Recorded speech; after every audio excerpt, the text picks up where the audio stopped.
ഇന്നത്തെ നമ്മുടെ വീഡിയോയിൽ ഉച്ചയ്ക്ക് ചോറിൻ്റെ സമയത്തൊക്കെ കൂടുതൽ കറികളൊക്കെ ഉണ്ടാക്കാൻ മടിയുള്ള ദിവസങ്ങളിൽ അല്ലെങ്കിൽ കൂടുതൽ ഐറ്റംസ് ഒന്നും ഇല്ലാത്തപ്പോൾ എന്നാൽ നല്ല സിമ്പിളായിട്ട് നല്ല ടേസ്റ്റിലൊരു ചോറ് കഴിക്കണം എന്നൊക്കെ ഉണ്ടെങ്കിൽ ചെയ്ത് വെക്കാൻ പറ്റും നല്ലൊരു തക്കാളി വരട്ടിയതാണ് കേട്ടോ. ഈ ഒരു രീതിയിൽ ചെയ്തിട്ടില്ലെങ്കിൽ എന്തായാലും ഒന്ന് ചെയ്ത് നോക്കണേ. അപ്പോൾ ആദ്യം ഇതിലേക്കായിട്ട് നന്നായിട്ട് പഴുത്തിട്ടുള്ള ഒരു 4 മീഡിയം സൈസിലെ തക്കാളിയാണ് എടുത്തിട്ടുള്ളത്. തക്കാളി എപ്പോഴും നല്ല പഴുത്ത് തന്നെ നോക്കിയിട്ട് എടുക്കണേ.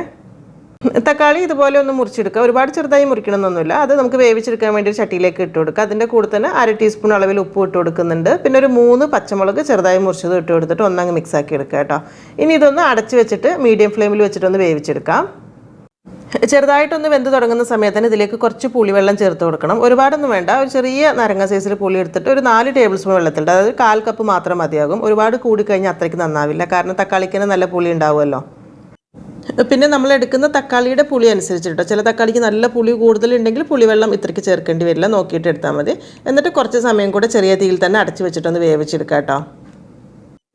ഇതിവിടെ വെന്ത് വരുന്ന സമയം കൊണ്ട് നമുക്ക് ഇതിലേക്ക് കുറച്ച് കാര്യങ്ങളൊന്ന് പൊടിച്ചെടുക്കാനുണ്ട്. അപ്പോൾ അതിന് വേണ്ടിയിട്ട് ഒരു 1/2 ടീസ്പൂൺ കടുകും ഒരു 1/4 ടീസ്പൂൺ ഉലുവ എടുത്തിട്ടുണ്ട്. പിന്നെ 1 ടീസ്പൂൺ ഉഴുന്നുപരിപ്പ് എടുത്തിട്ടുണ്ട്. അത് ഒരു പാനിലിട്ട് ചെറുതായിട്ടൊന്നങ്ങ് ചൂടാക്കി എടുക്കുക. ഒന്ന് ഇതുപോലെ കളർ മാറി വന്നാൽ മതി, ഒരുപാട് കരിഞ്ഞു പോകരുത് കേട്ടോ. എന്നിട്ട് മിക്സിയുടെ ചെറിയ ജാറിലിട്ട് നന്നായിട്ട് പൊടിച്ചിട്ട് ഒരു സൈഡിലേക്ക് മാറ്റി വെക്കണം. ഇപ്പോൾ ഇത് തക്കാളിക്ക് അത്യാവശ്യം വെന്ത് തുടങ്ങിയിട്ടുണ്ട്. ഇതൊരു സൈഡിലേക്ക് ഇങ്ങനെ ആക്കി വെക്കുക. എന്നിട്ട് ഈ സമയത്താണ് നമ്മൾ ഇതിലേക്ക് 1 ടേബിൾ സ്പൂൺ വെളിച്ചെണ്ണ ചേർത്ത് കൊടുക്കുന്നത്. ഇതുവരെ ചേർത്തിട്ടില്ല. അത് കഴിഞ്ഞിട്ട് ഇതിലേക്ക് 1 ടേബിൾ സ്പൂൺ എരിവുള്ള മുളക് പൊടി എടുക്കുക, ഒരു 2 നുള്ളു മഞ്ഞൾപ്പൊടി ഇട്ട് കൊടുക്കുക. പിന്നെ ഇപ്പോൾ നമ്മൾ പൊടിച്ചിട്ടുള്ള ആ ഒരു മിക്സ് ഉണ്ടല്ലോ, ഉലുവ കടുക്, അതും കൂടി ഇട്ട് കൊടുത്തിട്ട് എല്ലാം കൂടെ ആ ഒരു എണ്ണയിൽ നല്ലോണം ചൂടാക്കി എടുക്കുക. എന്നിട്ട് ഈ ഒരു തക്കാളിയായിട്ട് നല്ലോണം മിക്സ് ആക്കി എടുക്കുക. ഈ സമയത്ത് തന്നെ ഇതിലേക്ക് ഒരു 2 നുള്ളു കായപ്പൊടി കൂടെ ചേർത്ത് കൊടുക്കണം. എന്നിട്ട് വേണം മിക്സ് ആക്കി എടുക്കാനായിട്ട്. പിന്നെ ഒരു കാര്യം കൂടി കേട്ടോ, ഈ സമയത്തൊന്ന് ടേസ്റ്റ് നോക്കിയിട്ട് കുറച്ച് പുളിയൊക്കെ കൂടുതൽ തോന്നുകയൊക്കെ ആണെങ്കിൽ ഒരു ഇത്തിരി ശർക്കര, ഒരു 1/2 ടീസ്പൂൺ ശർക്കര പൊടിച്ചതൊക്കെ ചേർത്തിട്ടൊന്ന് ആദ്യമേ മിക്സ് ആക്കി എടുത്താൽ മതി കേട്ടോ. നമ്മൾ എടുത്തിട്ടുള്ള തക്കാളിക്ക് അത്ര പുളിയില്ല, അപ്പോൾ അതുകൊണ്ടാണ് ഞാൻ ചേർക്കാത്തത്.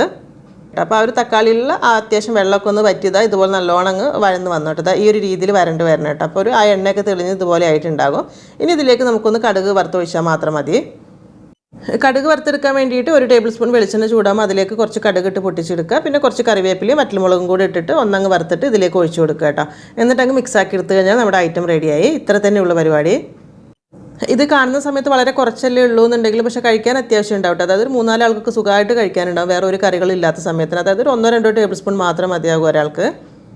പിന്നെ ഞാനിന്നിവിടെ ചോറിൻ്റെ കൂടെ കഴിക്കാൻ വേണ്ടിയിട്ട് ഒരു ഓംലെറ്റ് കൂടെ റെഡിയാക്കി എടുക്കുന്നുണ്ട് കേട്ടോ. നമ്മൾ സാധാരണ ഒരു കോഴിമുട്ട പൊട്ടിച്ചെടുത്തിട്ട് അതിലേക്ക് ഒരു ഇത്തിരി പച്ചമുളകും സവാളയും ചെറുതായിട്ട് മുറിച്ചിട്ട് കൊടുത്തിട്ടുണ്ട്. പിന്നെ ഒരു 2 ടേബിൾ സ്പൂൺ തേങ്ങ ചെരുവ് ചെയ്തു കേട്ടോ.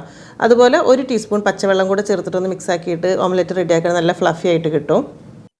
കൂടുതൽ ഒഴിച്ചുകറികൾ, തോരൻ അല്ലെങ്കിൽ മീൻ വറുത്തത് കാര്യങ്ങളൊന്നും ഇല്ലാത്ത സമയത്ത് അല്ലെങ്കിൽ നല്ല ടേസ്റ്റിലേക്ക് ഒരു സിമ്പിൾ പെട്ടെന്നൊരു നല്ലൊരു ടേസ്റ്റിലൊരു ഊണ് കഴിക്കണം എന്നൊക്കെ ഉണ്ടെങ്കിൽ ചെയ്യാൻ പറ്റുന്ന നല്ലൊരു ഐറ്റമാണ് കേട്ടോ ഇത് രണ്ടും.